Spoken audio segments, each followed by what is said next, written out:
Bismillahirrahmanirrahim. Assalamualaikum warahmatullahi wabarakatuh. Waalaikumsalam warahmatullahi wabarakatuh. Mohon izin, Sabas, mengenai tentang Trans 7 yang menayangkan framing tentang kiai pesantren, bahwasanya di pesantren itu terjadi feodalisme dan perbudakan terhadap para santrinya.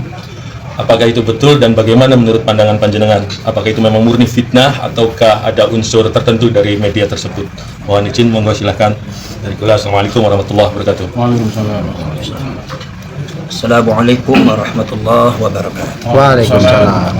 Bismillah walhamdulillah wassalatu wassalamu ala sayyidina rasulillah sayyidina wa maulana Muhammadin ibn Abdillah wa ala alihi wa ashabihi wa maulana. La hawla wa la quwwata illa billah wa ba'd. Saya sudah melihat bagaimana tayangan Trans 7 tentang masalah pesantren, khususnya yang disorot adalah pesantren di Lirboyo ya, beserta Kiai Anu, ada fotonya Kiai Anu Mansur ya. Iya.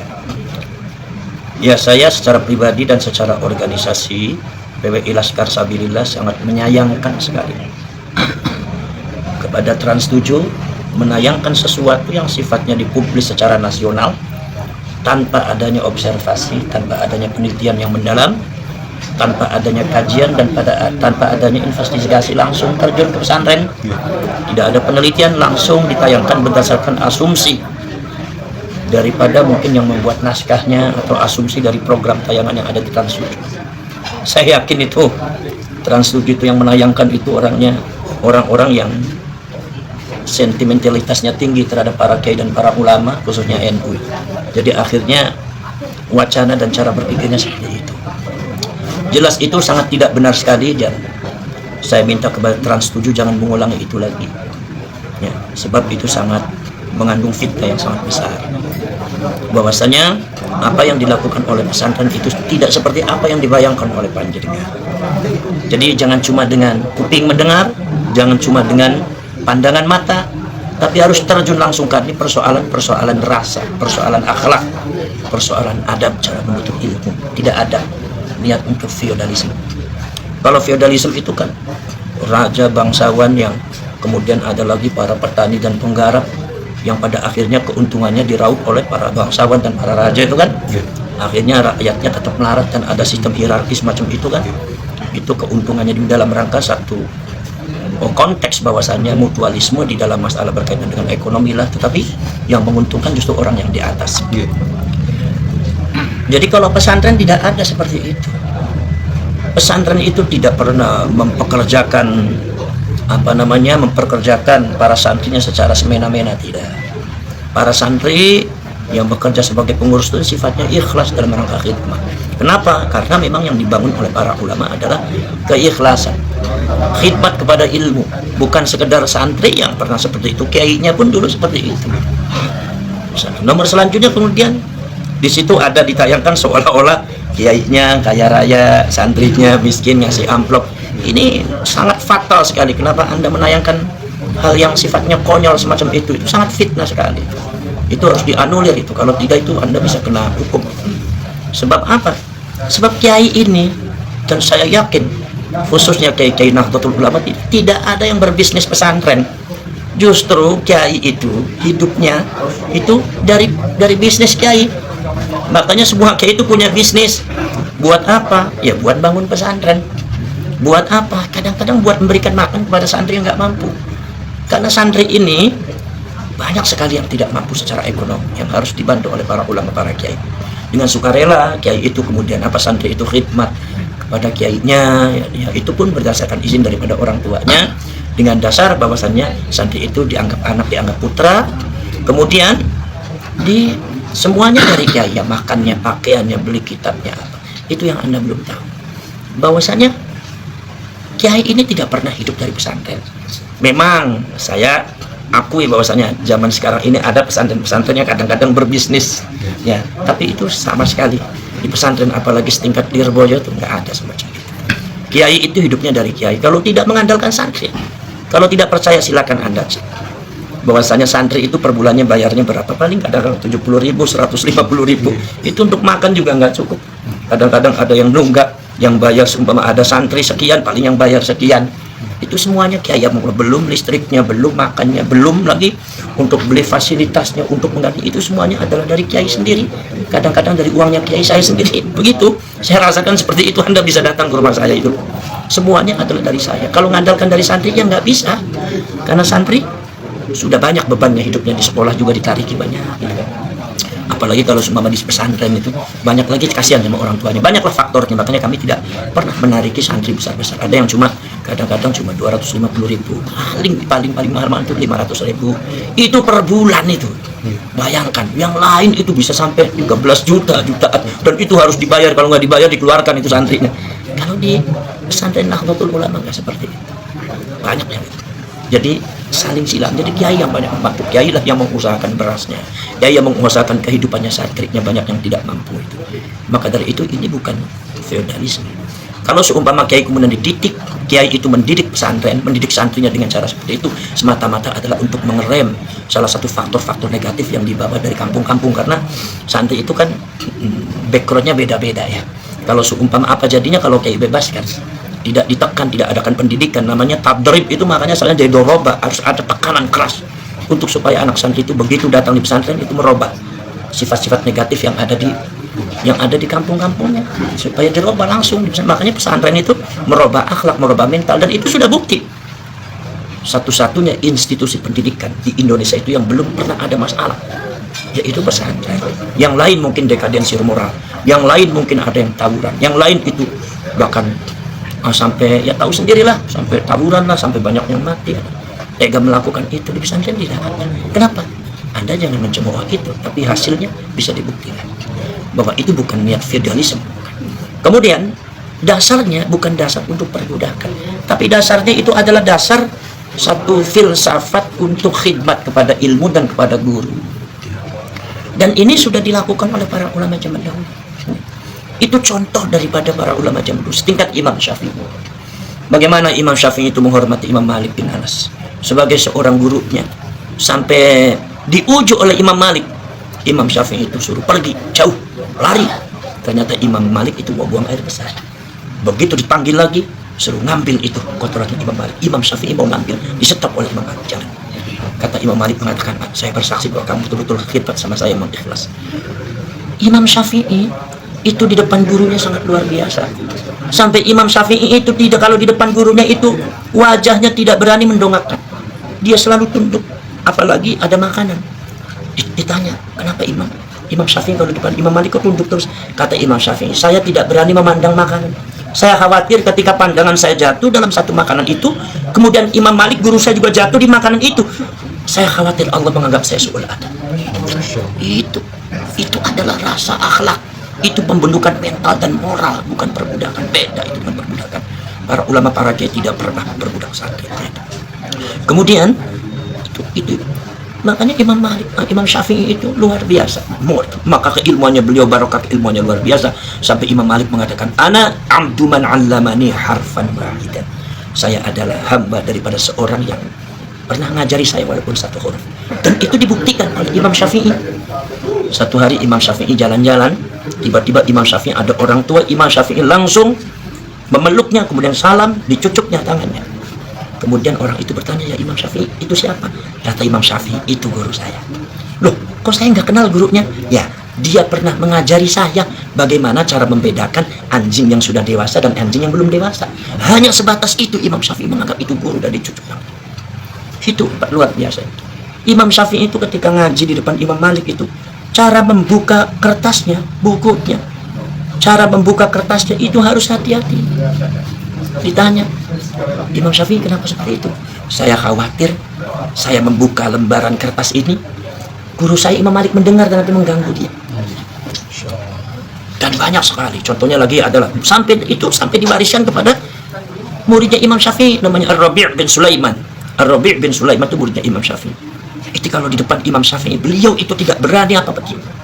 Di sini ada minum, makan, suruh minum pun enggak. Ya Imam, maturun. Tapi dia enggak berani minum di depan Imam Syafi'i. Itu adalah persoalannya bukan persoalan logika.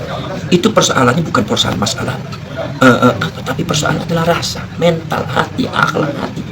Yang itu diajari di pesantren akhlak itu. Karena apa? Karena kata Sayyidina Ali mengatakan thamaratul ilmi al akhlaq, buah daripada ilmu itu akhlak. Man talabal uluma bi'ainiha fahuwa mal'un. Barang siapa yang menuntut ilmu karena zat ilmunya, bukan karena akhlak, tapi karena zatnya ilmunya, pengen pintar-pintaran, fahuwa mal'un, maka dia akan dilaknat oleh Allah Subhanahu wa taala. Maka ini akhlak ini adalah buah daripada ilmu itu akhlak. Ilmu tanpa akhlak nggak akan ada manfaatnya. Maka di sini termasuk contohnya lagi adalah Imam Abu Hanifah, Imam An-Nu'man bin Thabit Al-Hanafi. Imam Abu Hanifah itu punya guru namanya Al-Imam Muhammad bin Abi Sulaiman Al-Asy'ari. Itu beliau Imam Hanafi itu mondok di Imam Muhammad itu 18 tahun. Dari mulai nol sampai dia jadi ulama besar menggantikan Imam Muhammad. Makanya apa? Adabnya bagaimana? Rumahnya Imam Hanafi dengan Imam Muhammad itu hanya berseberangan saja, berapa meter. Sepanjang hidupnya Imam Hanafi, kalau lewat di depan di samping rumahnya Imam Muhammad, itu pasti wajahnya tertunjuk, tidak berani mendongakkan kepala, tapi selalu tunduk itu di depan rumahnya. Padahal Imam Muhammadnya sudah meninggal. Tidak berani duduk-duduk di teras menghadap rumahnya Imam Muhammad dengan sembarangan selonjoran, nggak berani. Dengan cara sopan dan santun. Itu bukan persoalan logika, tapi itu adalah persoalan rasa, persoalan akhlakul karimah yang ditanamkan oleh baginda Rasulullah SAW. Kata Rasulullah mengatakan, tawadhu'u liman ta'allamuna minhu. Liman ta'allamuna ay liman tata'allamuna minhu. Rendah dirilah kalian terhadap seseorang di mana kalian belajar ngambil ilmu dari dia. Itu adalah ajaran baginda Rasulullah SAW. Maka termasuk siapapun. Ada ceritanya di antaranya Imam Sibawayh. Imam Sibawayh ini seorang ulama besar, pakar nahwu sharaf. Punya guru namanya Imam Al-Khalil. Dia sedikit berbeda dengan Imam Al-Khalil. Imam Sibawayh kemudian membuat kitab namanya Al-Kitab. Itu di situ ketika bersebarangan dengan gurunya, Imam Sibawayh tidak berani menyebut nama dirinya. Paling waqala ba'dun nas. Sebagian orang mengatakan seperti ini. Padahal yang dimaksud ba'dun nas itu dia sendiri. Itulah bukan persoalan masalah logika dan keilmuan, tapi ini adalah persoalan akhlakul kamilah, moral mental yang ada di dalam hati. Maka dari itu sangat tidak benar sekali kalau seumpama itu dianggap feodalisme, dan saya minta kepada Trans 7 jangan sampai mengulangi itu lagi, karena itu hampir semua pesantren-pesantren menanamkan itu semua dalam rangka membenahi, merubah, membentuk akhlakul karimah dan karakter positif daripada anak-anak yang didik. Betapa sulitnya. Anda tahu bagaimana cara mendidik manusia itu sangat susah. Belum tentu yang ada di perguruan tinggi itu berhasil. Moral terbentuk belum tentu yang ada di sekolah-sekolah itu berhasil. Tapi di pesantren sampai detik ini keberhasilannya sangat luar biasa dan bisa dibuktikan. Maka dari itu pesantren itu adalah sebagai soko guru daripada pendidikan yang ada di Indonesia. Jangan Anda lecehkan. Bukti mengatakan moralitas dan mentalitas para santri itu hampir tidak ada yang bisa mengumpuli sampai detik ini. Maka dari itu saya mohon kepada panjenengan Anda Trans 7 supaya ketika ada sesuatu yang akan dipublish nasional, mohon diobservasi dulu, diteliti dulu, kemudian diadakan investigasi dulu, dilakukan penelitian dulu, baru Anda bayangkan. Jangan sampai terjadi seperti itu lagi. Pertanyaan dari saya, bebas, maaf, mengenai ramai di medsos bahwasannya ada statement setelah nasab Habib nanti bakalan ada lagi kiai NU yang akan dihancurkan dan akan seperti Habib kan juga. Ya, bagaimana menurut jenengan? ya pertanyaannya yang akan menghancurkan kiai NU siapa? Nah, Ya artinya kita lihat data dan jejak digitalnya. Ya. Kalau memang seumpama ada orang yang niat menghancurkan NU dari dulu sebelum lahir PWI ada. Lah, ada dua NU menghadapi hal yang sangat berbahaya bagi NU, ada dua menurut saya. Satu adalah Wahabi, nomor dua adalah Ba'alawi. Ini dua-duanya sangat berbahaya.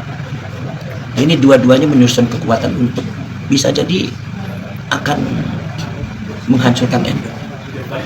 Mazhab mereka, doktrin mereka. Sekarang yang menjelek-jelekkan para ulama NU siapa? dari mereka. Merekanya siapa? Ya Ba'alawi dan Wahabi, ya kan? Dari PWI ada 3 Tidak MT? ada sama sekali. Dong kita semua sama orang NU. Kita menjunjung bahkan menjaga. Iya, menjaga, justru kita menjaga Kiai NU. Kita memuliakan. Menjaga, memuliakan kemuliaan Kiai NU. Jadi jangan diputar balikkan, itu nggak benar. Ya kan, kalau seumpama itu dituduhkan kepada PWI, wah itu Anda tuh mimpi di siang bolong. Nggak ada yang percaya orang Indonesia. Sekarang begini, yang mengatakan Kiai Ma'ruf itu adalah babi, Kiai disebut curut, coro, itu siapa? Yang menjelek-jelekan, Dari mereka. yang menghancurkan reputasi daripada Kiai NU di depan masyarakat NU siapa? Mereka. Wahabi dan Bahalu, iya kan? Iya. Itu data itu real itu. Sekarang yang melecehkan Kiai NU siapa? Ya Wahabi dan Bahalu, ya kan? Makanya saya katakan bahwasannya Nahdlatul Ulama itu menghadapi 2 kekuatan. Satu adalah kekuatan Wahabi, nomor 2 kekuatan Bahalu.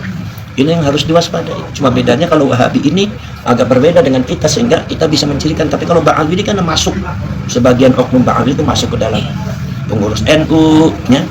Ada yang kadang-kadang rada-rada mirip NU. Assalamualaikum warahmatullahi wabarakatuh. Jumpa lagi dengan saya di channel Langit Pitu. Demikian telah diungkapkan dari Gus Abbas Buntet.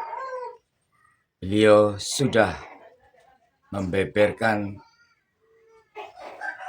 bagaimana polemik atau bagaimana yang sedang diperbincangkan di Indonesia ini masalah terkait Trans 7 dengan Pondok Lirboyo. Itulah kisi-kisi dari apa yang diungkapkan oleh beliau Gus Abbas Buntet. Semuanya sudah diungkapkan. Dan kita sebagai penonton atau kita sebagai pendengar, kita harus mencermati bagaimana untuk sebuah kasus meneliti atau bagaimana meneliti atau mengupas sebuah polemik. Dan itu bisa dengan polemik apa saja, kita semestinya harus cermat dan santun dalam untuk menanggapinya. Begitu juga yang diungkapkan oleh beliau dari Gus Abbas Buntet. Semua sudah diterangkan dan semua sudah dibeberkan.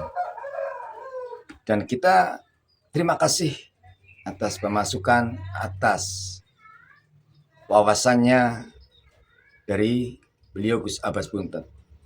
Dan itu dari siapa saja. Yang jelas untuk permasalahan antara Trans 7 dengan Pondok Lirboyo, kita harus cermat untuk memahami ini semua. Dan saya berharap kita semua paham dan memang kita harus peduli bagaimana di saat ada problem atau ada polemik. Dan sudah semestinya tanggapan dari beliau Gus Abbas Buntet sangat santun dan tentunya sangat berwibawa. Dan saya pribadi terima kasih dari Gus Abbas karena ini suatu wawasan pemasukan yang sangat luar biasa tentunya untuk saya pribadi dan juga semoga untuk yang lain para pemirsa di channel Langit Pitu. Dan semoga semuanya bermanfaat, semua sudah ditanggapi dan tentunya menjadi sebuah informasi pemasukan untuk menambah wawasan. Terima kasih sekilas yang saya tayangkan. Semoga semuanya bermanfaat dan NKRI harga mati.